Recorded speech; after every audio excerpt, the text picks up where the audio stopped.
Ved de, at enhver her i Danmark over 18 år frit kan købe sig et haglgevær og også købe ammunition til det? Myndighederne regner med, at der er over 200.000 haglgeværer i Danmark. Og sådan et haglgevær, det er som bekendt et dødeligt våben. Mange af disse haglgeværer bliver naturligvis brugt til jagt. Men flere og flere danskere, som ikke er jægere, er også begyndt at bevæbne sig. Ikke bare med haglgeværer, men også med alle mulige andre former for våben. Når der er flere våben blandt folk, så er der selvfølgelig også større risiko for, at våben bliver brugt. Et af de steder, hvor man har problemer med det her, det er i Glostrup politikreds. Tom Bæk, hvad er jeres erfaring med våben i Glostrup? Det er vores erfaring, at brug af våben og benyttelse af, altså bære af våben, det stiger og er steget de sidste 10-15 år, temmelig stærkt endda. Er der mange, der har, altså hvor meget er det? Jeg har ikke noget tal på, hvor mange der er, men der er en stigning på 300%, tror jeg, siden 74 i antal af våbenlovsovertrædelser på landsbasis. Hvem er det, der går med våben? Det er desværre både børn og specielt helt unge mennesker under 18 år. Normalt så forbinder man våben med rockere, men det er måske helt forkert. Det er ikke helt forkert. Rockere, de er typisk også bevæbnet, men der er desværre også en række andre unge mennesker, der er bevæbnet med knive og skydevåben. Nu siger du helt unge. Hvor unge er de? Der er desværre ikke nogen nedre grænse, men i hvert fald ned til 10-12 år, der støder vi på, at de går med knive, der er for lange for eksempel, eller slagvåben af forskellige typer. Det vil sige, at de starter med knive? Ja, det kan man godt sige. Det er i hvert fald sådan meget generelt, så starter det oftest med knive, måske den lovlige dolk, og senere hen kan det udvikle sig til alt for lange knive. En kniv må ikke være over 12 cm, og derfra kan man ligesom forestille sig, at det accelererer og går over til slagvåben af forskellige art, eller skydevåben endda. Ja, hvad er det for nogle våben, I beslaglægger? Der er desværre næsten ingen grænse for, hvad man beslaglægger. Jeg har taget en lille samling med herinde i aften, men den er jo begrænset af mappen. Skal vi se, hvad der er inde?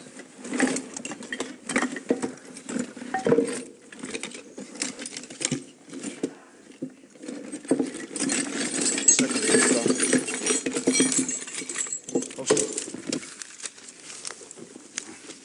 Det er desværre et repræsentativt udsnit af, hvad vi igennem den samling her er inden for de sidste par år, men vi har jo taget et meget stort antal. Det her skal ses som eksempler. Typisk en genstand som denne her, den har vel en funktion ud over at være våben, også som et afskrækkelsesmiddel for eksempel. Det helt uhyggelige, det oversavede jagtgevær, et meget farligt våben, og i en for måske ung mand, beruset mands hænder, er det jo en skrækkelig ting. Hvorfor er det farligt? Det er specielt farligt. Naturligvis er alle skydevåben farlige, men det her er specielt farligt, fordi man kan ikke skyde kontrolleret med det. Spredningen er enorm, og hvis man skyder bare på ganske få meter, så har man en spredning, som man måske sigter et sted, og mener man rammer den, så rammer man 3, 4 eller 5 meter på den anden side. Dertil kommer, at selve virkningen af et skud med et haglgevær er ganske forfærdelig. Jeg kan måske lige vise en anden type, hvor det drejer sig om en dobbeltløbet salonrifle, 6 mm. Også et meget farligt og dødbringende våben, og den har en meget, meget lang rækkevidde. Af andre ting, en ganske almindelig Smith & Wesson, som hvis man ser cowboyfilm, så er det typen denne her. Springknive i alle mulige forskellige udformninger og faconer. Og springknive er ikke tilladt? Springknive er overhovedet ikke tilladt. Altså den her vil jo være ulovlig alene på længden af klingen, der er over 12 cm, men også den lille her, som er under 12 cm, er ulovlig, fordi det er en springkniv. Hvad er det der for noget? Det er et temmelig uhyggeligt våben, en såkaldt morgenstjerne. Den er hjemmelavet, og det er jo ganske enkelt en trækugle forsynet med søm, uhyggelig og også meget afskrækkende, hvis man ser folk gå rundt med den. Altså, man Det er et slagvåben, som man ser fra ridderturneringen i gamle dage, hvor man slår med den. Og den her skal nok ses som en erstatning for en fabriksfremstillet af samme type. Den er meget, meget tung, og den kan give nogle frygtelige skader, hvis man rammer i hovedet specielt. Jeg har en til. Altså frygtelige skader, hvad er det? Hold da op, den er tung. Den er tung, ja. Ja, det giver sig selv. Der vil være tale om knusning. Jeg har kun i et enkelt tilfælde hørt om, at den har været brugt, og der ramte den på kroppen, og det giver naturligvis nogle knusningssår i vævet. Du har også et knogjern. Jeg har også et par knogjern, et nydeligt et, hvis man kan synes sådan noget er nydeligt, med mønster og forkromet og skinnende, men naturligvis farlig våben, hvis man slår med det. Og hvis det ikke er afskrækkende nok, så har vi en anden type her, som er nok så uhyggelig. Den er hjemmelavet, forsynet med en klinge, spids og med spidse her. Det behøves altså ikke nogen nærmere forklaring til, hvor farlig den vil være. Er det her våben, I har taget fra unge? Det er våben, der er taget fra unge, og det er sådan en våben, vi hver eneste dag tager fra mange unge. Og det ligger oftest fra unge mellem måske fra 20 år og ned til 15-16 år, men som sagt også indimellem fra mindre børn. Vi har inviteret Kjeld herind. Kjeld er fra en af Københavns omegnskommuner. Og kan du ikke genkende, Kjeld, til nogle af de her våben? Det kan jeg godt, ja. Er det en type våben, du selv går med? Nogle af dem, ja. En del af dem. Synes du ikke, det er sådan ret brutalt? De ser i hvert fald brutale ud for mig. De er brutale. Man kan også mærke, når man slår med dem. Hvorfor går du så med den? For at forsvare mig. Mod hvem? Hvis jeg skulle komme ud for noget på gaden. Men hvem er det, du vil forsvare dig imod? Ja, der er ikke nogen bestemte.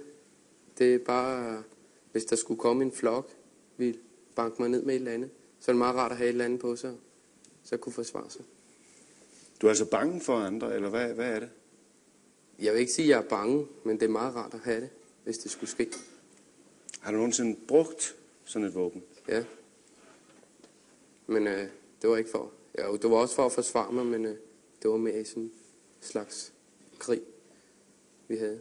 Krig? Bandekrig? Ja, det kan man godt kalde det. Mod hvem?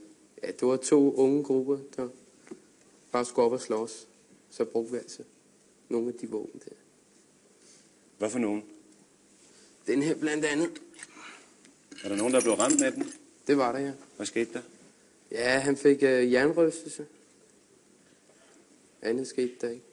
Hvordan Men det kunne have været slemmere. Hvordan ville du have haft det, hvis du havde været blevet ramt af sådan en? Nok ikke særlig godt, men jeg prøver at gå udenom sådan en. Er det virkelig nødvendigt? Altså, det er mærkeligt, det er svært for mig at forstå. Ikke? Altså, er det virkelig nødvendigt at bruge den slags ting? Altså, kan man ikke bare slås almindeligt, hvis der er behov for at forsvare sig? Det kunne man nok, men åbenbart ikke i disse dage. Hvor gammel var du, da du begyndte at gå med våben? 14 år. Hvad brugte du dengang? Det startede med, at jeg gik med kniv. Men så bliver det åbenbart ikke nok, og så skal man have noget, der er større og mere solidt. Var det almindeligt blandt kammeraterne, at de sådan, skulle have et eller andet, de skulle tire hinanden med, eller hvad? Nej, ikke tire hinanden med, men vi alle sammen havde sådan en eller anden form for kniv. Hvornår fandt du så ud af, at det skulle være mere end kniv? Ja, det kommer, når man bliver ældre, og man skal op og slås. Så. Interesserer du dig ikke for sport, fodbold, eller hvad man nu kan interessere sig for? Har gjort, ikke mere. Er det her mere spændende, eller hvad? Nej, det er det ikke. Det synes jeg ikke, men det er bare meget rart at have. Jeg må ærligt indrømme, at jeg interesserer mig meget for våben. Jeg kan godt lide våben, men det er ikke derfor, jeg bruger dem. Hvorfor kan du godt lide våben? Ja, den virkning, de har. Udseende og sådan noget. Altså udseende, men du siger virkningen, det er som regel noget med, at det skal i værste tilfælde slå et andet menneske ihjel. Ja. Vil du gerne slå et andet menneske ihjel? Helst ikke. Men du forudser, at det kan ske? Det vil jeg ikke sige. Det kommer meget ind på, hvad jeg kommer ud for. Hvis jeg skulle blive stillet op for at blive skudt eller sådan noget, så vil jeg nok forsvare mig på en eller anden måde, hvis jeg har et våben. Og du vil altid gå med et våben, altså? Som regel, ja. Sig mig, hvad sagde dine forældre, da du begyndte at have våben på dig? I starten vidste de det ikke. Og da de fandt ud af det, så de var ikke glade for, at jeg gik med, men de kunne ikke gøre noget for, at jeg ikke gjorde det. De prøvede altså at sige til dig, at det ikke var så smart? Ja, det skal jeg love for. Det må jeg ærlig indrømme, det gjorde de. Men det var jeg ligeglad med. Jeg skulle bare have et våben. En eller anden art. Er det svært at få et våben? Nej, overhovedet ikke. Man kan gå ind og købe våben hvor som helst. Hvad er hvor som helst? Ja, de forretninger, der har dem, som regel i byen. Jamen, det er jo... Købe det af venner eller sådan noget. Hvis det ikke er tilladt, så kan man vel ikke bare sådan gå ind og købe? Nej, altså det der ikke er tilladt, det køber man nok af venner. Af venner? Ja, Sådan... venner og bekendte. Hvad, på værtshus eller hvad? Ja, for eksempel. Hvad koster for eksempel en pistol? Ja, det er der forskellige priser på. Der er nogen, der er billigt. Det kan man få for en 300-400 kroner. Så er der nogen, der er meget dyre. Der kommer op på en 1000 kroner selv eller sådan noget. Hvad er det egentlig for et liv, du lever? Altså, har du arbejde? Nej, det har jeg ikke. Jeg er arbejdsløs. Og ja, jeg ved sgu ikke, hvad man skal kalde det. Har du nogen interesser ud over våben? Tænker du på sport eller sådan Ja, hobbyer, frimærker, hvad ved jeg? Ja, våben. Våben er din eneste interesse? Vil du fortsætte med at kun interessere dig for våben og leve på den måde, du lever? Nej, det vil jeg ikke. Der håber jeg ikke, jeg vil. Jeg regner heller ikke med. Jeg ændrer mig nok med tiden. Hvad drømmer du om? Jeg drømmer ikke om noget. Og hvad er det, du tænker på, når du siger, at du nok kommer til at interessere dig for andre ting? Ja, jeg får vel forhåbentlig snart et arbejde. Der kommer nok også en tid, hvor jeg kan undvære et våben på mig. Hvor jeg ikke er bange for at møde nogen. Eller sådan noget. Tak skal du have. Det vi har hørt her, Tom Bech, er det en usædvanlig beretning? Nej, desværre ikke. Efter min erfaring, så er den måske næsten for sædvanlig. Og jeg hæfter mig specielt ved det, der er blevet nævnt et par gange fra Kjelds side om. Han synes, at han er nødt til at være bevæbnet. Udover sin store interesse, så mener han faktisk, at han skal have et våben for at kunne klare sig i det miljø, hvor han lever. Det tror jeg nu ikke helt på, for der går selvfølgelig en masse andre mennesker, unge mennesker rundt, også bevæbnet derude, og de bruger præcis den samme begrundelse. Så hvis alle de unge mennesker i og for sig lå i vejr, så var problemet løst. Og der er en anden ting, som ligger i det. Kjeld, han sagde godt nok, og det tror jeg helt sikkert også på, han mener, han vil ikke slå nogen ihjel. Men hvis han går rundt, for eksempel med et af de våben, vi har her, typisk sådan en, og han kommer i en slagsmålssituation, så kunne det jo godt være, at blodet det løb så hurtigt hos ham, at han kom til at bruge den. Og først i det øjeblik, han måske sad inde hos os og var sigtet for drab eller drabsforsøg, så gik det op for ham, hvor uheldig og hvor katastrofalt han havde handlet, både for sin egen skyld og for ham, han har gjort det ved. Hvor får de unge idéerne til våben fra? Jeg tror, de får den mange steder fra.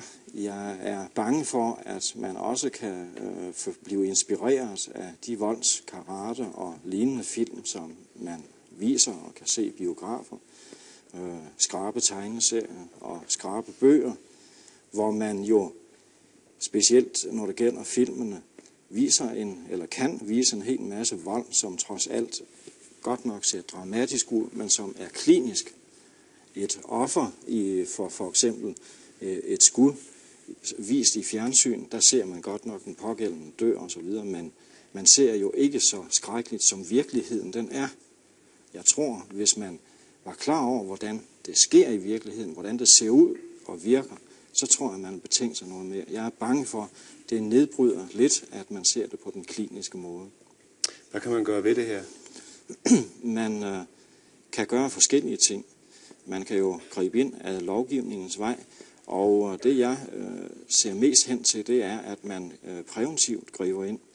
Det kriminalpræventive råd, som jo er en institution under Justitsministeriet, de har optaget spørgsmål om knive specielt, og jeg mener, at man skal satse på en indsats i skolerne for eksempel, men også andre ungdomsinstitutioner.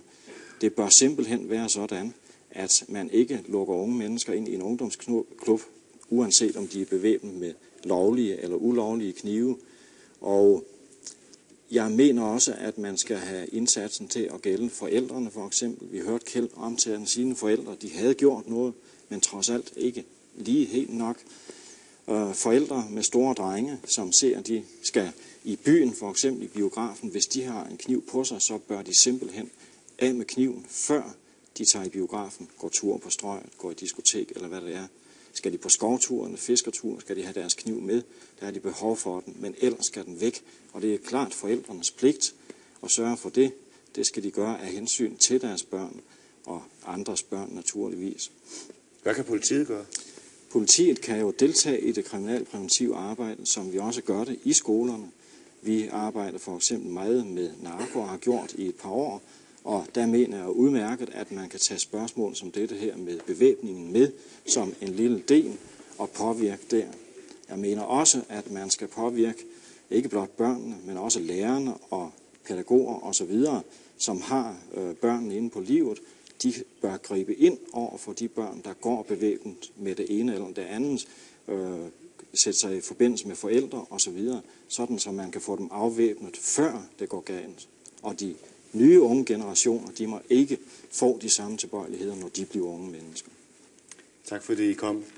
Jeg kan fortælle, at der er en stramning af våbenlovgivningen på vej. I de her dage er en arbejdsgruppe under Justitsministeriet ved at lægge sidste hånd på en indstilling til justitsministeren. Arbejdsgruppen vil anbefale en stramning af våbenloven. Efter hvad lørdagskanalen erfarer, så går stramningerne i første omgang ud på, at det for fremtiden kun er folk, der har jagttegn, eller folk, der er medlemmer af skytteforeninger, der kan købe haglgeværer, som dem vi har snakket om. Men ikke nok med det. Arbejdsgruppen anbefaler også, at man samtidig strammer reglerne for, hvem der kan få jagttegn. Og på den måde håber myndighederne at få mere kontrol med våbensalget. Og så skal vi høre